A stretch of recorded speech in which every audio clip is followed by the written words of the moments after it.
ఒక పక్క బాధితులు తమ డబ్బులు పోయాయి అని ఏడుస్తుంటే ఇంకో పక్క మంగ్లీ ఏకంగా మీడియా ముందుకొచ్చి కన్నీళ్లు పెట్టుకుంటూ పెద్ద కౌంటర్ అటాక్ స్టార్ట్ చేసింది. అసలు ఇప్పుడు లేటెస్ట్ గా ఈ కేసులో ఏం జరుగుతోంది, పోలీస్ స్టేషన్లలో ఎవరి మీద రివర్స్ కంప్లైంట్ ఇచ్చారు, ఈ 200 కోట్ల ఫ్రాడ్ వెనుక ఉన్న అసలు నిజాలు చెప్పుకుందాం. ఫస్ట్ కొంచెం బ్యాక్గ్రౌండ్ చూసుకుంటే ఈ ఏప్రిల్ నెలలో పంజగుట్ట పోలీస్ స్టేషన్ లో అడ్వకేట్ సింగపోగు సుబ్బారావు ఒక కంప్లైంట్ ఇచ్చారు. సుమారు 100 మంది బాధితుల తరపున ఈయన ఈ కేసు వేశారు. ఫిల్మ్ ఫైనాన్సింగ్, మైక్రో ఫైనాన్స్ పేరుతో సింగర్ మంగ్లీ, ఆమె సోదరుడు శివ ఇంకా కొంతమంది కలిసి తమ దగ్గర 10 కోట్ల రూపాయలు వసూలు చేసి మోసం చేశారని అందులో చెప్పారు. ఎక్కువ లాభాలిస్తామని చెప్పి మంగ్లీ బ్రాండ్ ఇమేజ్ ను వాడుకొని ఈ డబ్బులు కలెక్ట్ చేశారని బాధితులు ఆరోపించారు. ఈ న్యూస్ బయటకు రాగానే తెలుగు రాష్ట్రాల్లో అందరూ ఒక్కసారిగా షాక్ అయ్యారు. ఒక పాపులర్ సింగర్ ఇలాంటి ఫైనాన్షియల్ కేసులో ఇరుక్కోవడం అందరికీ ఆశ్చర్యం కలిగించింది. కానీ ఇప్పుడు వస్తున్న లేటెస్ట్ అప్డేట్స్ వింటే ఎవరికైనా ఫ్యూజులు ఎగిరిపోవాల్సిందే. ఈ స్కామ్ కేవలం 10 కోట్లకు పరిమితం కాలేదు.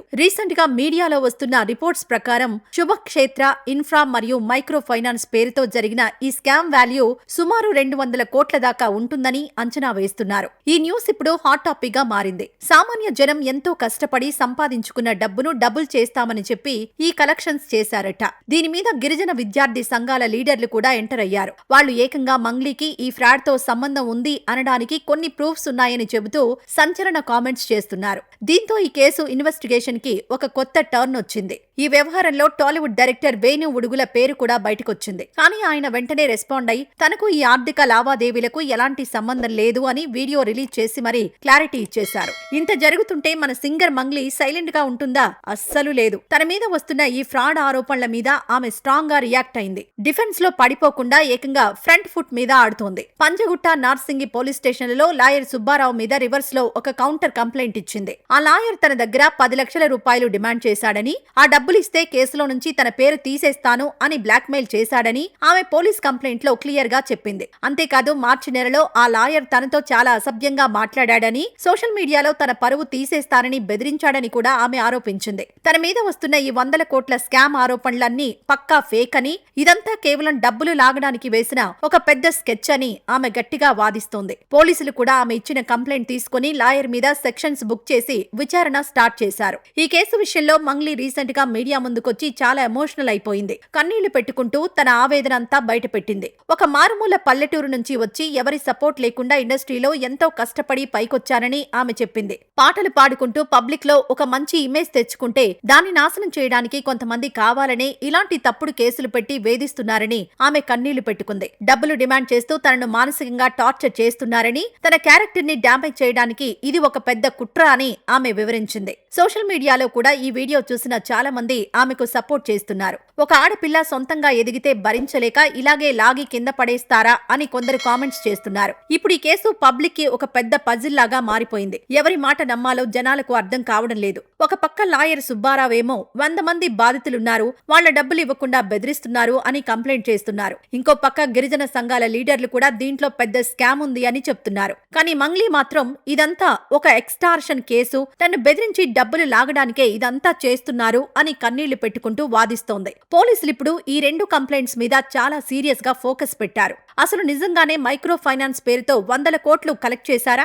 ఒకవేళ చేస్తే ఆ డబ్బులు ఎక్కడికి వెళ్లాయి, ఆ బ్యాంక్ అకౌంట్స్ ఏంటి అనేది మొత్తం డీటెయిల్స్ తీస్తున్నారు. ఒకవేళ మంగ్లీ చెప్తున్నట్టు ఇదంతా కేవలం బ్లాక్ మెయిల్ కోసమే అయితే ఆ లాయర్ సుబ్బారావు దగ్గర ఆన్సర్ లేకుండా పోతుంది. ఇలాంటి ఫైనాన్షియల్ కేసులు వచ్చినప్పుడు పబ్లిక్ కూడా చాలా కన్ఫ్యూజ్ అవుతారు. ఎందుకంటే సెలబ్రిటీల పేర్లు చెప్పగానే జనం ఈజీగా డబ్బులు ఇన్వెస్ట్ చేస్తారు. వాళ్ళ ఇమేజ్ మీద ఉన్న నమ్మకంతో ప్రాఫిట్స్ వస్తాయి కదా అని గుడ్డిగా ఆలోచిస్తారు. కానీ తీరా మోసపోయాక ఆ సెలబ్రిటీల మీదనే కంప్లైంట్స్ ఇస్తారు. అసలు ఈ స్కామ్ లో మంగ్లీ డైరెక్ట్ గా ఇన్వాల్వ్ అయిందా, లేక ఆమె తమ్ముడు లేదా ఇంకెవరైనా ఆమె పేరు వాడుకొని ఈ డబ్బులు వసూలు చేశారా అనేది పోలీసులు తేల్చాల్సిన విషయం. చాలా సార్లు సెలబ్రిటీల చుట్టూ ఉండేవాళ్లు వాళ్ళ పేరు చెప్పి జనాల దగ్గర డబ్బులు లాగుతూ ఉంటారు. తీరా మ్యాటర్ పోలీస్ స్టేషన్ కి వెళ్లేసరికి మెయిన్ గా ఆ సెలబ్రిటీ పేరు మాత్రమే న్యూస్ లో వస్తుంది. అందుకే సెలబ్రిటీలు కూడా తమ పేరు ఎక్కడ వాడుతున్నారు, తమ బంధువులు ఎలాంటి బిజినెస్ చేస్తున్నారు అనేది ఎప్పటికప్పుడు చెక్ చేసుకోవాలి. కావాలి. లేకపోతే ఎన్నో ఏళ్లుగా కష్టపడి తెచ్చుకున్న బ్రాండ్ ఇమేజ్ ఒక్క రోజులో ఇలాంటి ఫ్రాడ్ కేసుల వల్ల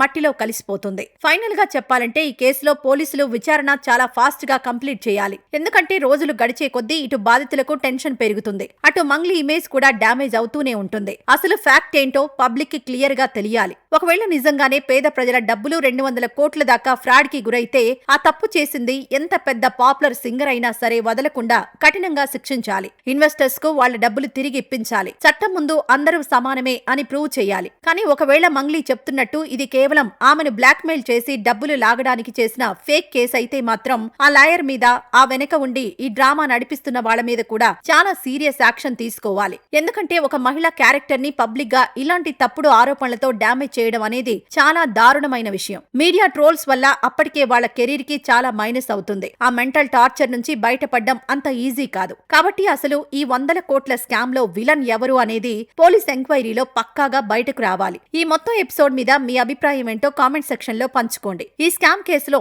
నిజంగా ఎవరు కరెక్ట్ అని మీరు అనుకుంటున్నారు? మంగ్లీ మీద వస్తున్న ఈ ఆరోపణలు నిజమంటారా లేదా ఫేక్ అంటారా అనేది తప్పకుండా చెప్పండి.